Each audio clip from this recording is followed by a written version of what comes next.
جو بندہ تہجد پڑھنے لگے اس کو کسی وظیفے کی اور تعویذ کی ضرورت ختم ہو جاتی ہے، اس لیے کہ ہمارے مرشد سیدنا مخدوم اشرف جہانگیر سمنانی رضی اللہ تعالیٰ عنہ فرماتے ہیں، رات کے آخری حصے میں جاگ کر عبادت کرنے سے مجھے جو مرتبے ملے وہ کسی وظیفے سے نہیں ملے، کسی نفلی عبادت سے نہیں، روزی نہیں ملتی، رات کے آخری حصے میں تہجد پڑھ کے گڑ گڑانا سیکھو، بیٹی کو رشتہ نہیں آتا، رات کے آخری حصے میں تہجد پڑھ کے گڑ گڑانا سیکھو، گھر میں برکت نہیں ہے، رات کے آخری حصے میں تہجد پڑھ کے گڑ گڑانا سیکھو۔ تہجد کی فضیلت اگر لوگوں کو پتا چل جائے تو لوگ سونا چھوڑ دیں۔ اسی لیے آپ دیکھیں اللہ کا کوئی بھی ولی آپ دیکھیں، آپ کبھی اس کو رات کو جلدی سوتے نہیں دیکھیں۔ خدا دینی معلومات حاصل کرنے کے لیے چینل کو ابھی سبسکرائب کریں، ہماری ویڈیو کو لائک اور شیئر لازمی کریں کہ اے محبوب آپ تہجد کا اہتمام فرمائیں، وَمِنَ اللَّيْلِ فَتَہَجَّدْ بِهِ نَافِلَةً لَكَ، اے حبیب آپ تہجد پڑھیے۔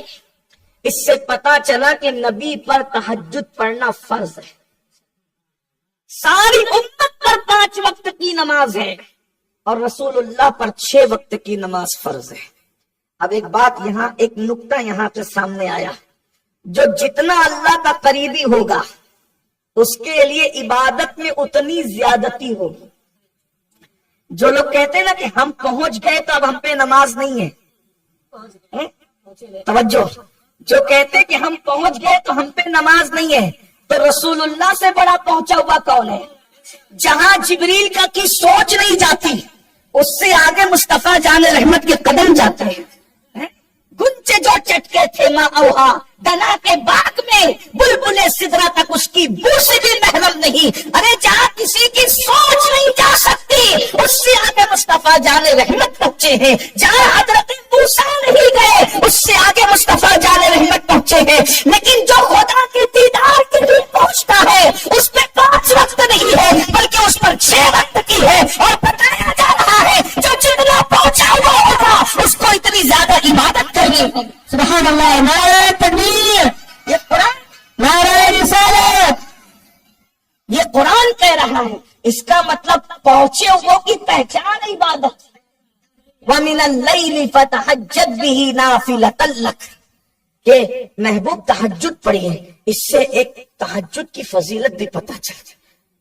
جو بندہ تہجد پڑھنے لگے اس کو کسی وظیفے کی اور تعویذ کی ضرورت ختم ہو جاتی ہے، اس لیے کہ ہمارے مرشد سیدنا مخدوم اشرف جہانگیر سمنانی رضی اللہ تعالیٰ عنہ فرماتے ہیں، رات کے آخری حصے میں جاگ کر عبادت کرنے سے مجھے جو مرتبے ملے وہ کسی وظیفے سے نہیں ملے، کسی نفلی عبادت سے نہیں ملے، بلکہ ایک جملہ ذہن میں رکھیں، جو رات کے آخری حصے میں جاگ کر عبادت کرنا سیکھ جائے اس کی قسمت کبھی نہیں سو سکتی۔ جو رات کے آخری حصے میں جاگ کے عبادت کرے گا اس کی قسمت ہمیشہ جگتی رہے گی۔ بس میں آپ سے اتنا ہی کہنا چاہتا ہوں، روزی نہیں ملتی، رات کے آخری حصے میں تہجد پڑھ کے گڑ گڑانا سیکھو، بیٹی کو رشتہ نہیں آتا، رات کے آخری حصے میں تہجد پڑھ کے گڑ گڑانا سیکھو، گھر میں برکت نہیں ہے، رات کے آخری حصے میں تہجد پڑھ کے گڑ گڑانا سیکھو، مگر یاد رکھنا تہجد ہمارے لیے نفل ہے اور اسی کی یہ نفل قبول ہوتی ہے جو 5 وقت کی نماز پڑھتا ہے،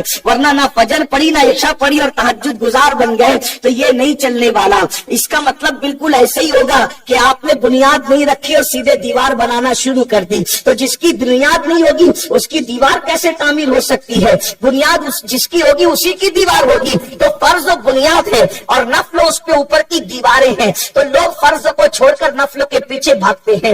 بہرحال یہ الگ عنوان ہے۔ تہجد کی فضیلت اگر لوگوں کو پتا چل جائے تو لوگ سونا چھوڑ دیں۔ اسی لیے آپ دیکھیں اللہ کا کوئی بھی ولی آپ دیکھیں، آپ کبھی اس کو رات کو جلدی سوتے نہیں دیکھیں گے، اور اگر وہ رات کو سویا ہے تو رات کے آخری حصے میں آپ اس کو سوتے نہیں دیکھیں گے۔ لیکن افسوس میں اس قوم کو تہجد کی فضیلت بیان کر رہا ہوں جو قوم فجر کی نماز میں آنے کو تیار نہیں ہے۔ یاد رکھو اللہ کے بندو، اگر مقدر جگانا ہے تو اللہ کے لیے جاگنا سیکھو، بس کچھ یاد رہے نہ یہ رہے، یہ بات ضرور یاد رکھو، جو اللہ کے لیے جگتا ہے اللہ اس کی قسمت کو یہاں بھی جگا دے گا وہاں بھی جگا دے گا۔